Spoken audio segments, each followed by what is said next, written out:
Hello guys. आज हम बात करेंगे नेशनल सिक्योरिटी एक्ट यानी राष्ट्रीय सुरक्षा कानून रासू का।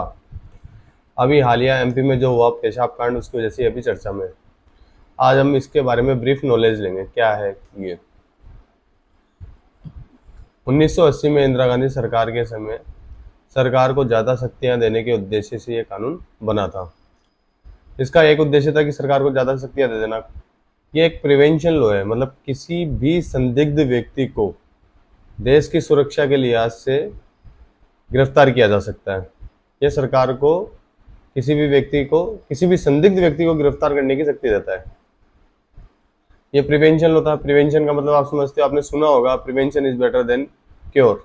मतलब कोई भी घटना होने से पहले उसका पूर्वानुमान लगा के उस घटना से जुड़े हुए संदिग्ध लोगों को पकड़कर जेल में डाल देना ताकि वो घटना हो ना सके। इस तरह से ये प्रिवेंशन लॉ है। इस तरह के प्रिवेंशन लॉ पहले भी आज़ादी से पहले भी ब्रिटिश भारत में पहले भी दो लॉ आए हुए हैं।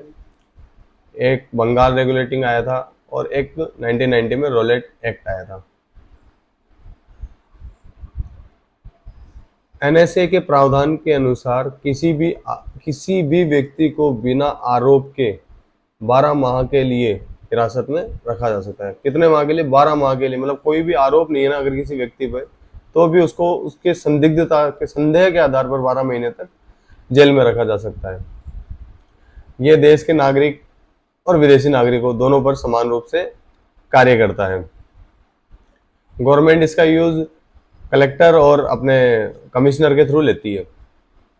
इसमें क्या होता है कि एक बार तो कोई जैसे संदिग्ध व्यक्ति है, उसको एक बार के लिए 3 महीने के लिए गिरफ्तार किया जाता है, गैर जमानती गिरफ्तार किया जाता है। फिर जरूरत पड़ने पर 3-3 महीने उसका समय बढ़ाया जाता है। जो कोई भी व्यक्ति जो देश की सद्भावना, अखंडता और सुरक्षा के लिए एक थ्रेट है, उसको इस कानून के अकॉर्डिंग, इस कानून के प्रावधानों के अकॉर्डिंग जेल में या हिरासत में ले लिया जाता है। यह इस कानून में हिरासत में लिए गए व्यक्ति को वकील चुनने का अधिकार नहीं है। इसलिए इस कानून की तुलना रोलेट एक्ट से भी की जाती है, क्योंकि रोलेट एक्ट जो 1919 में आया था उसमें भी ट्रायल का अधिकार था नहीं। उस टाइम भी जब अपने देश में आज़ादी का मूवमेंट चल रहे थे, तो हमारे नेता लोग उसको लीड कर रहे थे उस मूवमेंट को।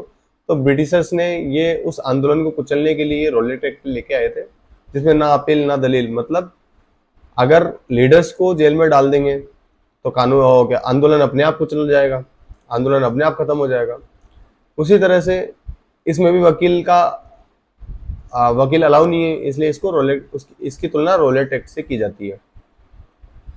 अब आप देखेंगे कि अभी थोड़े टाइम पहले भी एक आपने इंसिडेंट सुना होगा बिहार और तमिलनाडु का।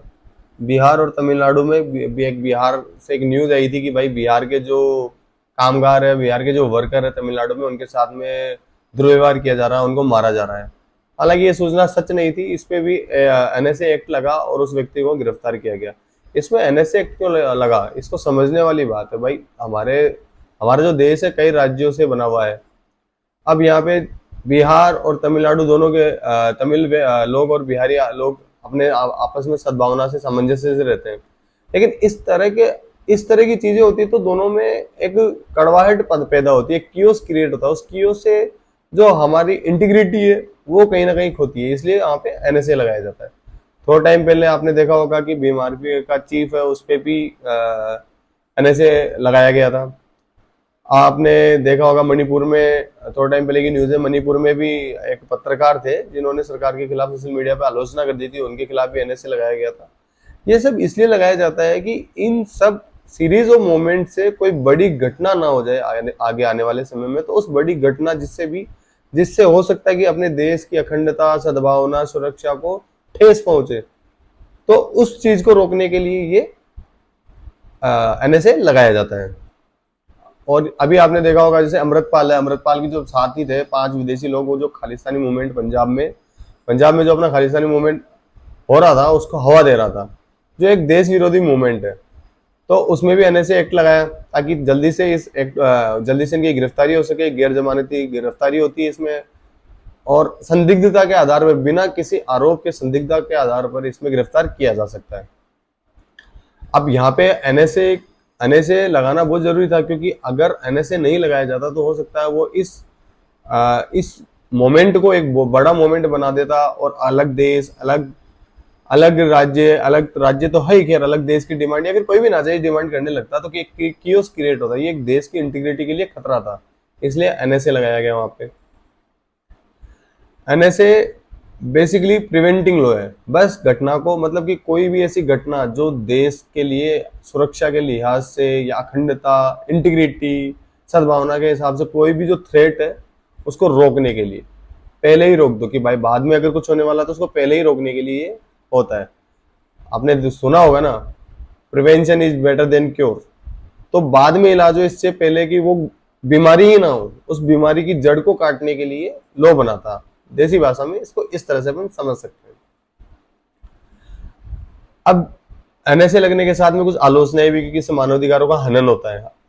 हमारे संविधान के अनुच्छेद 22(1) में लिखा गया है कि कोई भी व्यक्ति जिसको हम गिरफ्तार करते हैं, कानून के दायरे में रहते हुए गिरफ्तार किया जाता है, उसको अपने मन पसंदीदा वकील को चुनने का अधिकार है। उसी तरह से सीआरपीसी की धारा 50 में भी ये बोला गया है कि कोई भी गिरफ्तार व्यक्ति को उसके गिरफ्तारी के कारणों को जानने का अधिकार है